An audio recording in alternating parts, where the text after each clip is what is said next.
You just tripped in public. Nobody saw it, but your face went red anyway. That reflex happened before you could stop it. It always does. A dog can knock over a trash can, get caught, and trot away unbothered.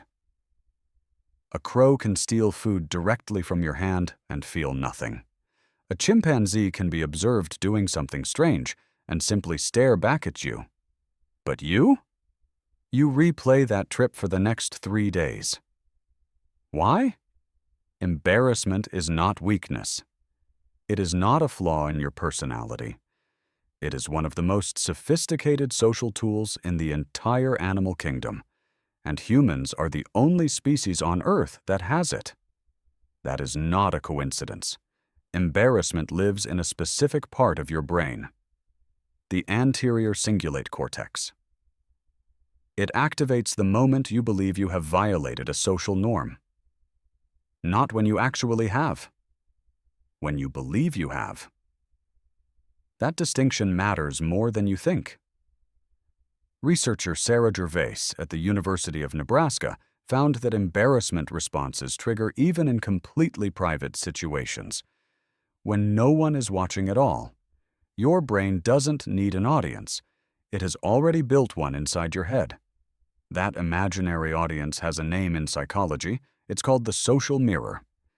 And you carry it everywhere. Here is where it gets strange. Embarrassment produces a physical response that you cannot fake and cannot suppress. The blush. When embarrassed, the blood vessels in your face, and only your face, dilate involuntarily. No other emotion does this. Anger reddens the whole body. Fear drains it, but embarrassment targets the face with surgical precision. Charles Darwin wrote about this in 1872. He called blushing the most peculiar and most human of all expressions. He spent years trying to explain why it existed. He never fully could. Because here is the paradox. Blushing gives you away. It signals exactly what you are trying to hide. By every standard of survival logic, it should have been eliminated by natural selection thousands of years ago. It wasn't. It got stronger. So why did evolution keep it? Psychologist Dacher Keltner at UC Berkeley spent decades studying embarrassment. His research found something counterintuitive. People who blush easily are trusted more, not less. When you blush, you are sending an involuntary signal to the group. I care about the rules. I care about your opinion of me. I am not a threat. That signal is so powerful that in Keltner's studies, people who visibly showed embarrassment after a mistake were consistently rated as more likable, more honest, and more cooperative than people who showed no reaction at all. Embarrassment is not you failing socially. It is you proving you are safe to be around. This is what separates humans from every other animal. We don't just live in groups. We built systems, laws, religions, hierarchies, economies. All of it runs on trust. And trust requires accountability. Accountability requires that you care what others think. And caring what others think. That physical, unstoppable, face-reddening caring. That is embarrassment. A chimpanzee lives in a group of around 50. Social pressure in that group is enforced through physical dominance. The strongest animal sets the rules. Humans live in cities of millions. We cannot enforce social rules with physical force at that scale. We needed something else. We needed a mechanism that runs inside every individual automatically without anyone watching. We needed embarrassment. There is one more thing. Researcher June Price Tangney at George Mason University made a distinction that changes how you see all of this.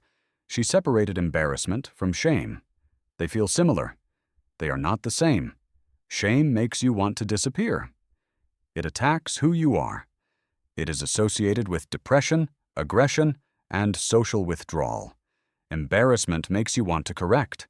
It attacks what you did. It is associated with apology, repair, and stronger relationships. The people who feel shame hide. The people who feel embarrassment fix things. And the groups with more embarrassment and less shame are measurably more cooperative, more stable, and more successful over time. Evolution didn't give you a flaw, it gave you a repair mechanism. Tonight, if you replay something embarrassing from years ago, something nobody else remembers, your brain isn't punishing you. It's practicing, running the simulation again, making sure you don't break the rules that hold everything together. That cringe you feel? That's the sound of civilization maintaining itself. You didn't trip, you just proved you were human. Before you go, here's a challenge. If this video taught you even one thing you didn't know 5 minutes ago, tap the like button.